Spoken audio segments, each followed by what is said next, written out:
welcome to Soothing Pod. My name is David, and today I would like to help you relax and fall asleep, guided by my voice and the story you are about to hear. Tonight, I am going to tell you a story written by Victor Hugo, a remarkable author who was one of the most famous romantic writers of all time. Our story is set in France in the 19th century, and in it, many different stories intertwine. But the common thread that brings all of them together is the main character by the name of Jean Valjean. Before we begin our story, let's take a moment to settle into bed, relax, and unwind. All you have to do is close your eyes, breathe deeply, and listen as I tell you this famous story. First, we travel to the dark and damp streets of Digne in France, following in the footsteps of Jean Valjean, an ex-convict who has just been released after spending 19 long years in prison for stealing a loaf of bread. He has no family and nowhere to go. In the moonlight, he stumbles on the home of the local bishop, who takes pity on him and gives him a place to sleep for the night. And how does the ex-convict Valjean repay him? In the most unthinkable way. The former prisoner steals the bishop's silver dishes and dashes off into the night. When the police apprehend him, they drag Valjean back to the bishop. The kind bishop tells the police that the silver was a gift, that it was not stolen. Valjean is free to go, but he never forgets this act of kindness. This single compassionate moment in time changes his life forever. The scene changes, and we see the frail Fantine, a poor single mother who has a small daughter, Cosette. Fantine is forced to leave her daughter with the Thénardiers in Montfermeil, so she can go and search for work. This unruly couple, the Thénardiers, charge Fantine a lot of money to look after her daughter Cosette. Fantine does not know that while she is away, they are mistreating her child and spending the money on themselves instead. In order to earn enough for food and pay the family, Fantine sells her hair, her teeth, and finally herself as a prostitute. She wears only rags. Nobody cares for her, and each day and night she slaves away in the dens. She knows no other reality, hopes for no better future for herself or her child. What good is hope when only darkness envelops her day and night? Meanwhile, a successful businessman by the name of Monsieur Madeleine arrives in Montreuil. He becomes a prosperous and respected citizen, and after years of hard work, benevolence, and acts of kindness to everyone, he is voted mayor of his town. Yet, nobody knows that he is, in fact, the ex-convict Jean Valjean. In a twist of fate, two characters from the city come into his life. The first is Fantine, who is angered that his actions have caused her to lose a job at the factory and resort to prostitution. The second character is the local police inspector, Monsieur Javert, who, when he recognizes that the mayor is in fact an ex-convict, is determined to send him back to prison. Monsieur Javert will stop at nothing to accomplish his goal. Monsieur Madeleine is sympathetic and wants to compensate Fantine. He gives her a job, a good place to stay, and promises to find her daughter. But Fantine is already very ill, and one sad night, she succumbs to death. Valjean now takes matters into his own hands.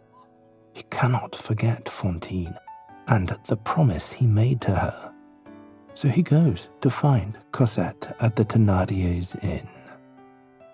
Since he's wealthy, he is able to offer a substantial amount of money in exchange for Cosette, adopting the little girl as his own daughter, and save her from the terrible life she was heading for at the hands of this mean and despicable couple.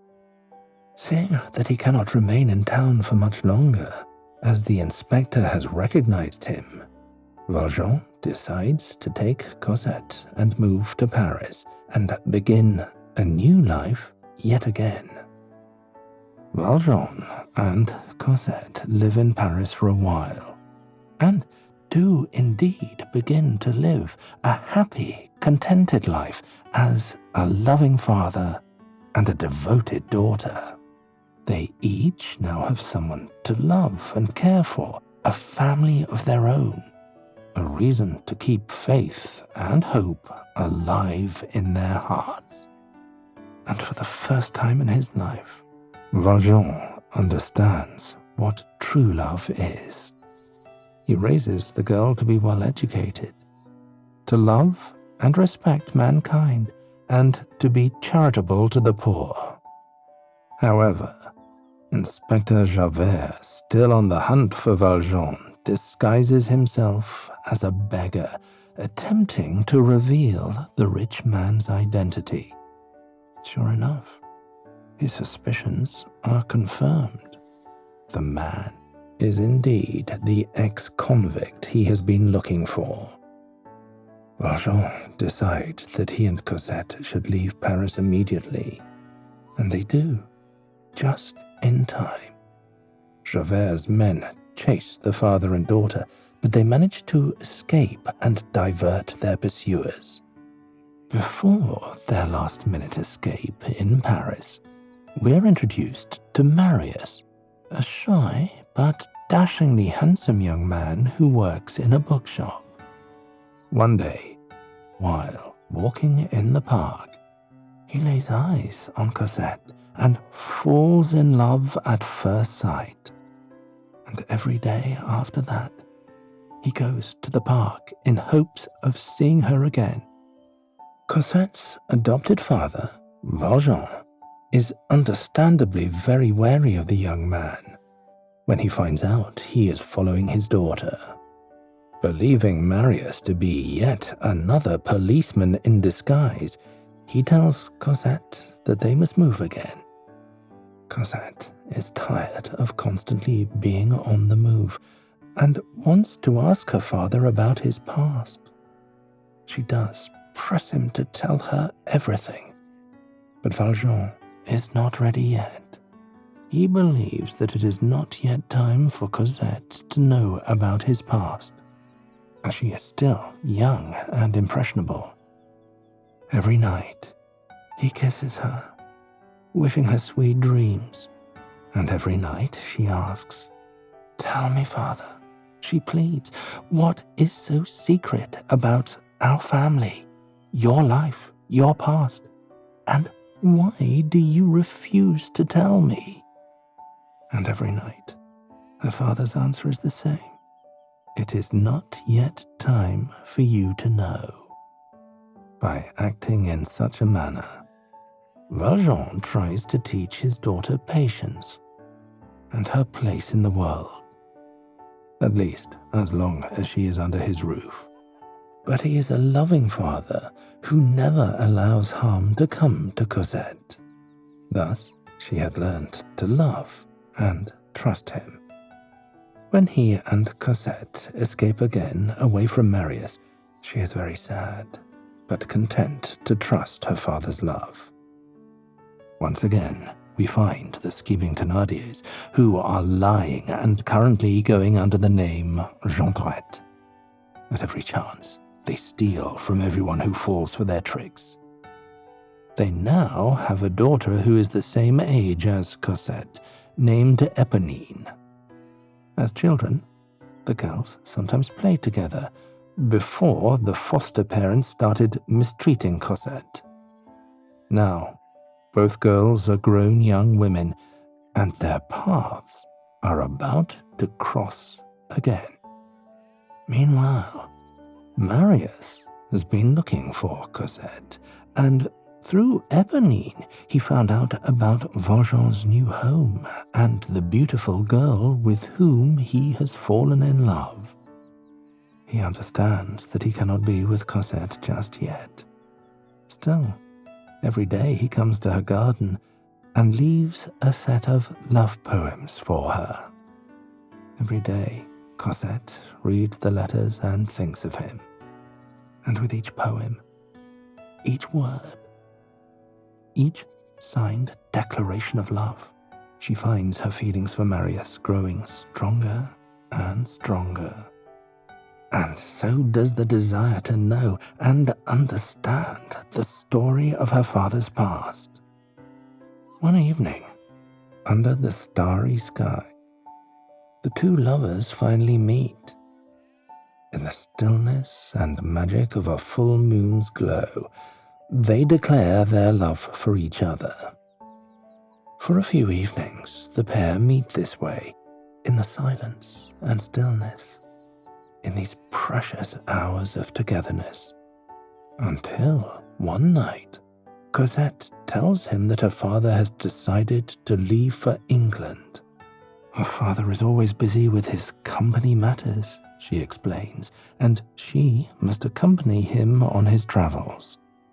Marius promises Cosette that he will follow her to Paris, to England, to the ends of the earth if need be. And, like every night, they seal their love with a passionate kiss. A few months pass, and Marius decides to visit his rich grandfather, who raised the young man since he was a child. Monsieur Gillenormand, although he loves his grandson, laughs at his crazy ideas to marry the love of his life. How foolish! The young man dares to ask his grandfather for money and permission to marry Cosette. The old man, still laughing at the boy's innocence, tells him that his political ideas are childish, his dreams quite foolish.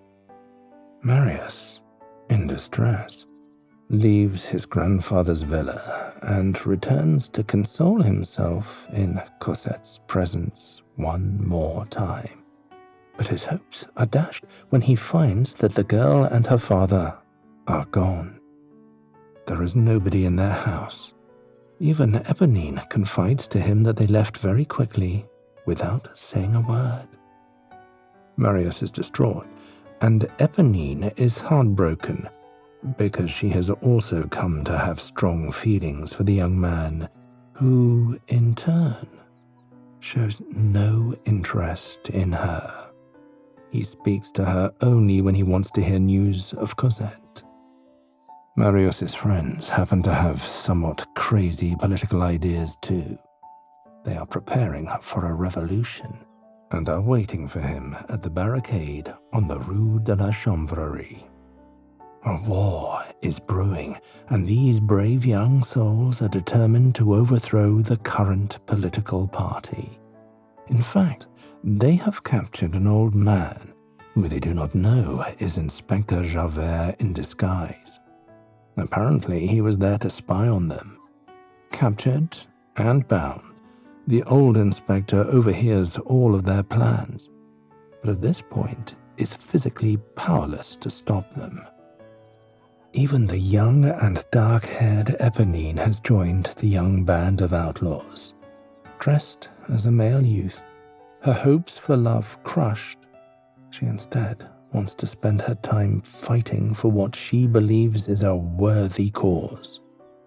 During the fighting, while bullets are shot, Eponine stands between the gunfire and Marius. As the fighting grows thicker, all of their strength and valor seem to be weakening. But nothing can weaken the love that lives in her young heart. Eponine finally tells Marius, in her dying breath, that she has loved him all this time that he has loved another. And because of that love, she wants to give him a letter she has been withholding from him, the last letter from Cosette.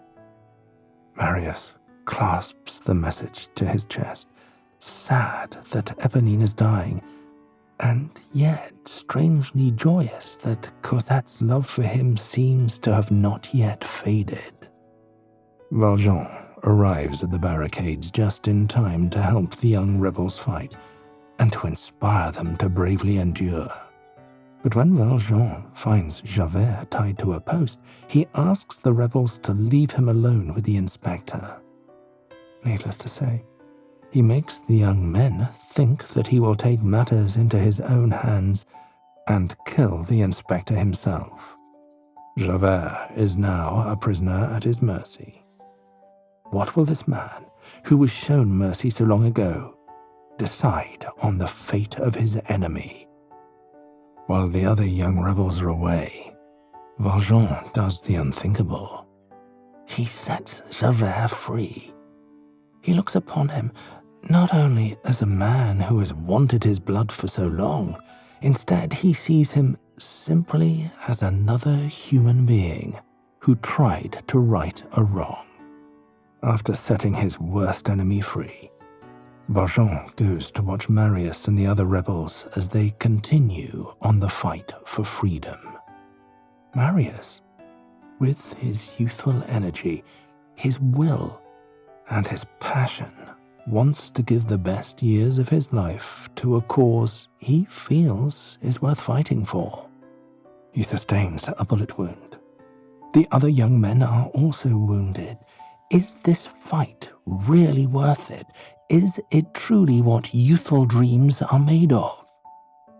Perhaps the greatest lesson of Les Misérables, and what the writer Victor Hugo wanted us to remember, is that love and compassion are some of the most valuable gifts that one human being can give to another. When the ex-convict transforms from a hardened criminal into one who is moved by the desire to improve the world for others, we realize what the human heart is truly capable of. And it is only by learning to love others that Valjean feels his own life is improved and worth living, worth breathing, and worth losing. Finally, in the end, there is a sense of happiness and fulfillment which comes only when one has lived in the service of others. In the end, love reaches its peak and greatest fulfillment through the union of Cosette and Marius. And through this young couple, many other characters in the story learn what it means to live a life which has been touched by the power of love. In conclusion of this lengthy novel, we find Valjean on his deathbed, surrounded by the young people who will carry his legacy forward, the two souls who still exist because of his compassion. Marius and Cosette, who have found each other, find strength to carry on, despite the fact that their beloved father is slipping away. There are many stories of love and hate and forgiveness, but this is the story of the dreaming spirit that never dies, which sleep cannot hamper, cannot crush. Fantine was the beautiful woman who dreamed this dream, yet never lived to see it come true. Still, her daughter grew and lived among those who learned what compassion meant and how it can move you into action. The story of Les Misérables can be a story for us all, to reassure us that dreams are worth dreaming, that hope is not always lost, that life must be lived through painful moments, perhaps endless struggle, disappointment, and trial. And yet, at the end of the run, of a day, of a lifetime, still there is a chance if there are those who hold this hope and love and courage in their hearts. Thank you for joining me on Soothing Pod. I hope you enjoyed this story from Victor Hugo and that it will inspire you to keep reading the great classic literature and dig deeper for its meanings. I wish you sweet dreams, a cozy, warm sleep as you rest your head and heart tonight. And may your sorrows turn to joy, and your joy to laughter, and your laughter to hope. I hope you will join me next time on Soothing Pod. Until then, good night, sleep well, and until next time.